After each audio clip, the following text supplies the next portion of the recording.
Hey everyone, CWD Music Reviews here. I'm CWD and this is going to be a music review of the new Full of Hell and the Body collaborative album, One Day You Will Ache Like I Ache. Yeah, bish. Before we get into this though, I have an announcement for the channel. I'm currently in the works of getting what I do, specifically the reviews, monetized. I've hit a snag seeing as I made a blog and it turns out that I need to actively use the blog.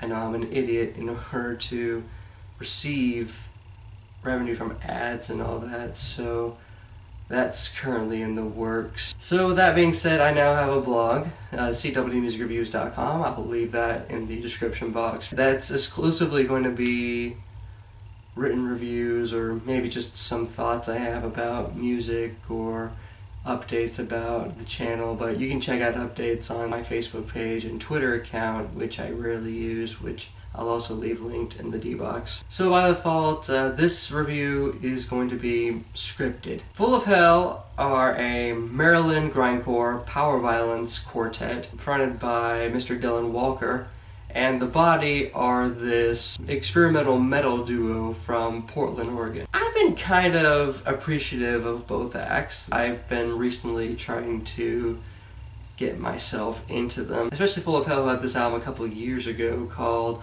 Full of Hell and Merzbow, which, yeah, they collaborated with noise pioneer Merzbow. Yeah, it gave me a very abrasive and really intriguing sonic experience. Though when I did look back at Full of Hell's own solo discography, I can't say I was that crazy about it. The album Rudiments and Mutilations was a good album, but I can't say it was like really gripping me in any way, which is kind of disappointing since it's a 24-minute grindcore album. Certainly Full of Hell did intrigue me, especially given the fact that Full of Hell have been doing these collaborations lately, the first of which being Merzbow. What's interesting is that Full of Hell aren't collaborating with like big names in metal or anything like that. They're collaborating with like the outsider stuff. Like they're really trying to learn things about other different genres so they can eventually they'll be able to incorporate those creative sessions into something greater once they put out a studio album, or at least that's my interpretation of what they're doing. So when they decided to make an album with The Body, I was intrigued. The Body essentially make sludge, doom, post-drone metal that is meant to just shatter every sense of courage in your psyche. Between these lumbering and really pace-driven drumming that have a lot of abrasion on it that occasionally breaks down from Leigh Buford, as well as Chip King's really interesting vocal delivery. It's kind of like a noise machine, but it's obviously distorted and with like actual vocals on it that are really high-pitched and indiscernible. That it kind of turned me off at first, but it was certainly intriguing, as well as his unique guitar style that is reminiscent of doom, drum, and sludge metal bands, but also incorporating quite a bit of noise into the equation. I was expecting something visceral, dense, and just overall some really heavy-ass shit.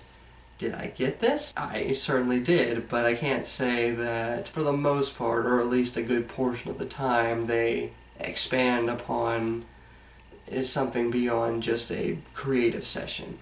This album, excluding bonus tracks, is about 8 tracks in length and is 33 minutes long. To get this out of the way, I really wish it was longer, or fleshed out in a way to where it was a good few minutes longer. Yeah, there are bonus tracks that add 10 minutes to the album, but they don't really add much momentum to what it is they do for the 8 tracks that ended up on this standard version. I mean, they're good tracks, but regardless, it's kind of disappointing. This kind of metal, this kind of metallic and noisy sound isn't much known for its length. I mean, Full of Hell and Merzbow's album was 10 minutes shorter, I believe, but given that there's 4 to 5 minute songs on this album, I really feel like they could have just fleshed out these to make them much more longer or include more tracks that stay within the sonic palette of noisy shit that they try to give us. Take the opening track, for example, which is also the self-titled track. You get this ominous beat pattern that's like cacophonous and subdued beat, followed by a really noisy and abrasive snare.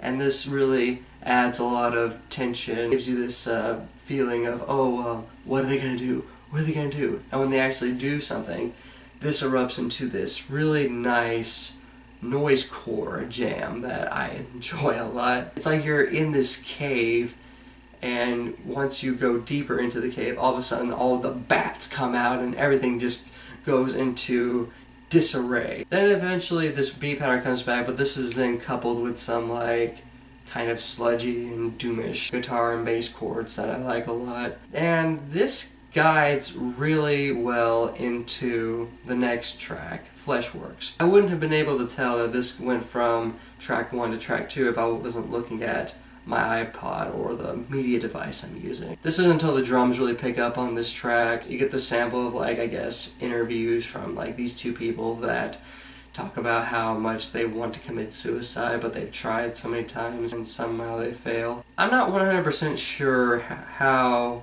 this idea of euthanasia or suicide plays with this album. This certainly comes up quite a bit on this album, specifically Fleshworks and the closing track, Little Death, which actually features a sample from this Jack Kevorkian biopic. I guess he's talking to this woman that really feels like that there's no way out and hell, that is her disease, I guess. I can't really discern the lyrics given the fact that, one, Chip King's doing this throughout the entire album, and of course Dylan Walker's doing this like retched and really aggressive vocal delivery that I enjoy a lot, but it makes a good chunk of what he's saying kind of hard to get. But anyway, Fleshworks. This track is really cool. The drums pick up, and once the sample's over you get this singing from a female guest vocalist who I can't really discern who that is, but I can only guess that it's from Chrissy Wolpert, who collaborated on The Body's newest album, which I'm going to review after this one. But that's a wild guess, I could be wrong. Her vocal contributions are pretty well done. I especially like how at a certain point of the track it's like looped, well, and it adds like an element of sound to this track, whereas it could have just been just like drumming in this really fast-paced style before vocals actually come in. Yeah, it certainly adds a layer to what could have been just been a straightforward track. But then the album gets to my least favorite track, The Butcher. I'm not 100% sure why they included a Leonard Cohen cover on this track. Leonard Cohen, he's probably one of the most influential songwriters in terms of lyricism in ever. Why in the world would you make a Leonard Cohen cover where we all know that your vocals are going to absolutely just haze over all the lyrics of what's being said on this album? I mean, I certainly enjoy the instrumental palette somewhat. It's essentially this drone doom metal type cover of the track that is really dense, really visceral. It guides through the 5 minutes particularly well, especially like where it goes like forte piano and then there's like this kind of industrial drop and then it goes back into this riffage. Still, there's a whole element missing from this cover. This is Leonard Cohen we're talking about. And that's another thing. Why is there a cover of anything to begin with? It's not like it's adding much to the album, really. This 33 minutes that goes on for, it just seems like they try to pass this off as a creative session, and yet there's this kind of attempted cohesiveness and overall focus on this track that I can't really ignore as, oh, well, it's just these guys jamming out ideas.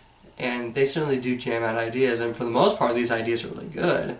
I just wish they really executed them well. The track Gehorwilt all of a sudden picks up from where The Butcher left off and just gives us these really monstrous and abrasive drums that really steal the show on this track. It really sets a tone for these hellish vocals from both King and Walker. The one part about this track that always gets me is like everything goes off except for this ascending bass note that just really gives us a calm before the drums just all of a sudden come back in again, which it gets me every time. Like the bass comes on and my shoulders just drop like, then it comes back in and the track World of Hope and No Pain features this sample where This woman says that she just needs her anger because that's all she's got right now. And all of a sudden we get the most grindcore-ish sound. It's 40 seconds long and it just really just goes in with this loose kind of instrumental before it just crumbles under its own weight. It really just ends the track in a noisy kind of mash. Then we get the track Himmel and Holle, which takes all of the percussion, all of the strings, any kind of real instrument whatsoever, and replaces that with harsh noise. You get close to 6 minutes of just outright harsh noise, just encapsulating everything. It's dense. It's just so wild to just sit through. I especially love how it pretty much takes in the vocals that are going on and adds that as another element. This is certainly a track where the Merzbow influence that was on Full of Hell's previous project certainly shines through. I especially like how the body is able to take this kind of noise and really add in their drone and sludge aspects to something that has no discernible guitar notes whatsoever. Bottled Urn, which takes this noise idea and really makes it kind of industrial. Like, this is like an industrial march to mental hell. The tail end of this track actually picks up all of a sudden with these like booming drums that really add a lot of tension, a lot of build to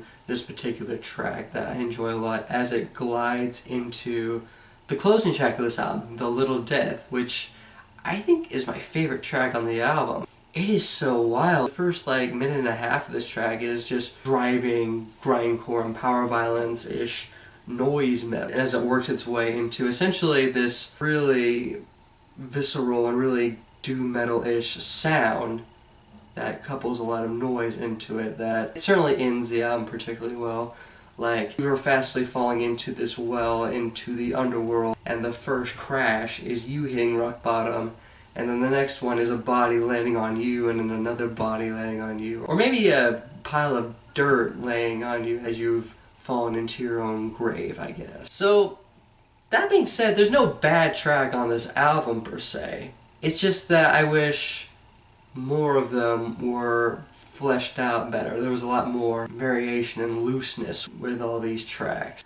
I mean, these are awesome ideas. Everything from Himmel and Holle and World of Hope and No Pain, these two tracks don't necessarily do much in terms of just different or engaging for the album itself. Yeah, we get this really cool idea, but where's the variation within this idea? Where's the fleshed out execution? That's my big concern. It especially suffers on The Butcher, where given that, I just don't see much reason to return to this cover aside from listening to this album from beginning to end, which I will be certainly, since I really do enjoy this album quite a bit. So overall, like I said, this was an enjoyable album.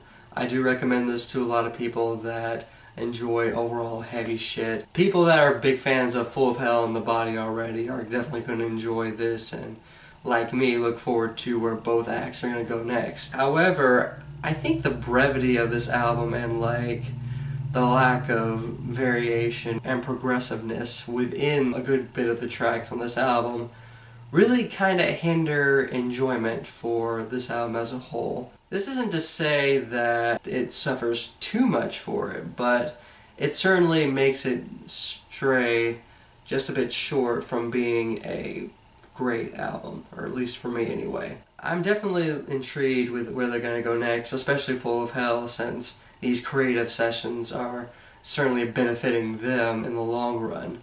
But as far as like in personal enjoyment of this album in particular goes, there's just a few things preventing me from absolutely loving it, but that's not a big takeaway from how hellish and how noisy, abrasive, and good this album is in particular. This album is a plus 1.8 out of plus 3. Definitely an enjoyable album. Check it out. It certainly scratches an itch. But if you've given this album a listen, what do you think of it? Did you like this album? Did you dislike this album? What was your reasoning for that? And what should I consider listening to and reviewing next? This is CWD Music Reviews here, signing off.